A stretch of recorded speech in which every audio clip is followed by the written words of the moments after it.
Fermented food for chicken. It's been a few days for me and I would not look back, although I gotta say it's a bit time consuming and you need some gear.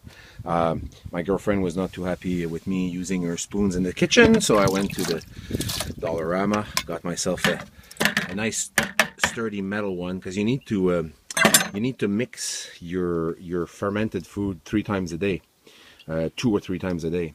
So this is a batch here that I made. This is day 4 for this batch. So I'm taking it off the bucket simply because I want to put it in the fridge. I didn't gauge my things really well. I'm just starting with that. And please, if anybody noticed that I'm doing something wrong, please let me know. But yeah, what I did, I read a few books, I went on a couple of websites. So this has been fermenting for 4 days, and I want to make sure it doesn't, I made too much basically. I want to make sure that it doesn't go bad, there's no mildew. So I'm going to cover it and I'm going to put this in the fridge and feed that to the girls tomorrow. The thing that I'm doing here, this is my chick food.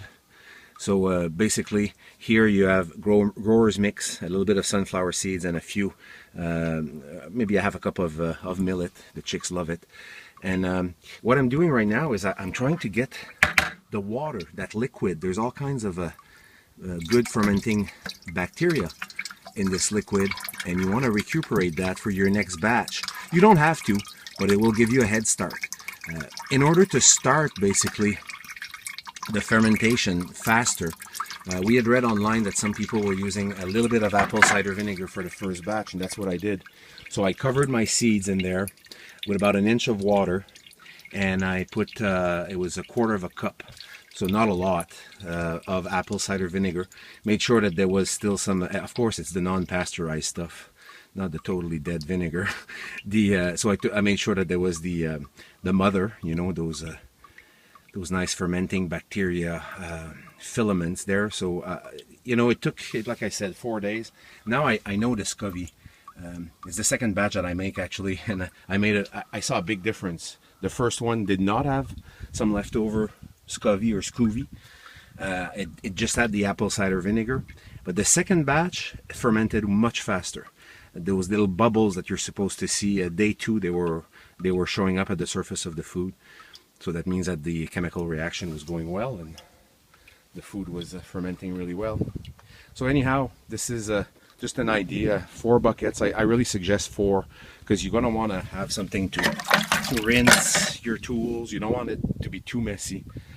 These are also Dollarama strainers, so very easy to get. And the girls love it, the chicks love it. And up so far, I gotta say, very often I'll see my girls after eating that stuff just resting, preening. They're obviously totally full to the point that they don't even want to go forage, which is not normal for my birds. So yeah, fermented food all the way.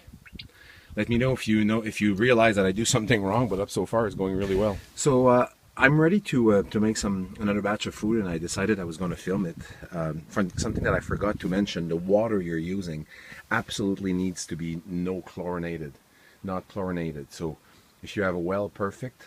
Here we do have a well, but this is actually rainwater that I collected in a clean bucket, and I'm going to use the rainwater for my fermented food. This is my SCOBY or SCOBY.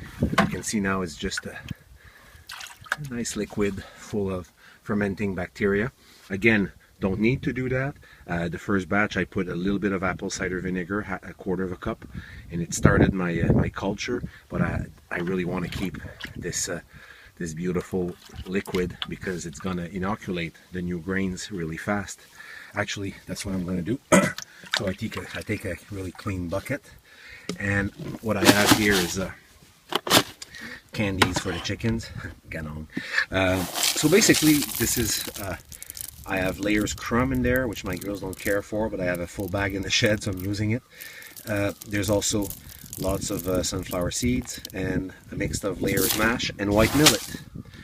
So just put grain like this at the bottom of my container, and you want to have the liquid covering that by about 1 inch. You'll see my first batch was too liquid, my second batch was too solid. There goes a wild pheasant. more and more I'm noticing the wild pheasants are coming close to my girls around the run. So you put your scovy in like this, and see, for me this is not enough, so I'm going to add water. What I want to do is mix this, and you see about an inch of liquid covering my seeds. So I'm going to add some rainwater in there. I think that's about it. Geez, I saved a lot of scovy this time, so this should go really fast. I will actually make a little follow-up video because the scovy is full of good fermenting bacteria. It should go really fast. So you mix that 2-3 times a day. Don't leave it in the hot temperature, maybe your basement. Right now at this time of year the shed is fine until it starts freezing. I'm sure you don't want it too cold either. It would probably slow down the fermenting process. So the basement is probably, doesn't really smell. It smells a little bit. Actually, I found it smelled like the yeast of beer. It was kind of the smell that I associated it with. Maybe that's just my brain. But anyhow, this is what it looks like, and I'm going to cover that, let it ferment. In 3 days it's going to be ready to feed to the girls. In the case of this one, because of the scovy, I'm sure that in 2 days, at the end of the second day, you could probably feed it to the girls right away. I've tried and they liked it, but 3 days seems to be the magical day, the magical number for a good fermented food. But yeah, it takes some time. It is a little bit messy, so you want to have some clean containers all the time and water. But up so far, I think I'm saving on food. And after a good meal of fermented food, the girls and the boy, hey Gino, they seem to be happy. I rarely see my girls actually lounging lounging like that in the morning. I used to never see that. They used to be frantically foraging, either here in the run or outside. But now that I feed this fermented food, it seems like I see a lot of burping, and I see a lot of lounging around, preening after feeding. So they feel totally, I think, contented. It's not food, Mystique. Our little Jersey giant there. I call her the unfriendly giant. Yeah, you had a burp for me, eh? So anyways, yes, the girls, of course, yeah, we have a young rooster here who's starting to mount everything. The probiotics really is why I'm doing it.